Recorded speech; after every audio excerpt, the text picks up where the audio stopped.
Welcome back, everybody. According to the Gift of Hope, more than 5,000 people in Illinois are waiting for organs, and every year 300 die waiting. And now hospitals in Illinois are committing to increasing organ transplants. So here to talk more about this is Dr. Michael Abecassis, the director of Northwestern's Comprehensive Transplant Center. Welcome. We love having you here this morning. Good morning. We should just start off right off the bat that organ transplants have been in the news lately for a couple of reasons. Number one, our police superintendent is waiting for a kidney, and then number two, some recent legislation that is allowing younger people to donate. But let's just start with where we are now with organ transplants. Have we come a long way? Are more people actually becoming donors than ever before? Well, unfortunately not. More people than ever need transplants, but the number of donors has stayed pretty flat over the past couple of decades. I know there's been a big push by Jesse White to try to get people to become organ donors, you know, when we sign up for our driver's licenses and things like that.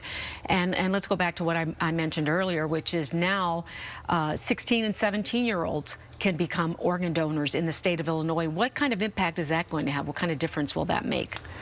Well, I think the major impact will be raising awareness of organ donation. I think one of the big efforts that we are always trying to succeed at is raising awareness about organ donation, so that when it comes time that somebody may be an organ donor, that the family is aware of the need for organs, and also awareness about living donation. Which I wanted to bring up next, because when we think of organ donors, we do think of somebody having to pass away. But let's talk about living organ donations, and specifically with what's going on with our police superintendent, not his particular case, but he needs a kidney.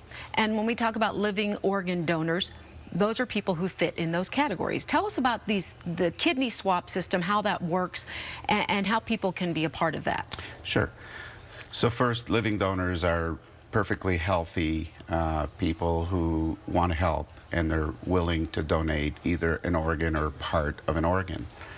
And so sometimes living donors are perfectly good donors, but they cannot donate to the person that they wish to donate to because of incompatibilities, be it a blood type incompatibility or some other immunologic incompatibility. And so there is an opportunity to swap donors, if you will, called an exchange donation program, where a donor who may not be compatible with their intended recipient might be able to donate an organ to another recipient and have their intended recipient receive an organ from another living donor. Which is amazing. I was recently at Northwestern doing a story on that, and there were 5 people that were able to benefit as a result of such a system. So that's a great option now that people can actually be a part of. That's 5 people as a result of a single donor who's willing to do that. Which is just amazing. Our biggest has been 10. Wow. Yeah. Okay. So let's talk about waiting lists. Let's talk about waiting lists for living donors versus you know, deceased. Well, that's the wonderful thing about living donors, is there is no waiting list. If you have a living donor and it's compatible, we can go ahead. There's no waiting time. No, but there is a waiting time for somebody who, police superintendent, he has to wait until he can find, right, somebody who can donate a kidney. Yes. Absolutely. Right. So once, if you don't have a living donor, then you are on the waiting list for a deceased donor.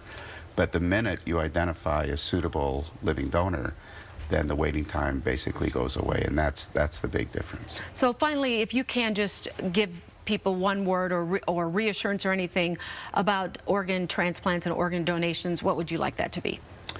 I think it's to become educated and become aware of all the potential benefits and the risks, if any, and then be able to make an informed decision and an informed choice. Well, I think by coming in and speaking with us this morning, you're helping to create that awareness. So thanks so much for coming in, and good luck with everything that you guys are doing over there, because you're doing some great things. Thank you so much. Appreciate that.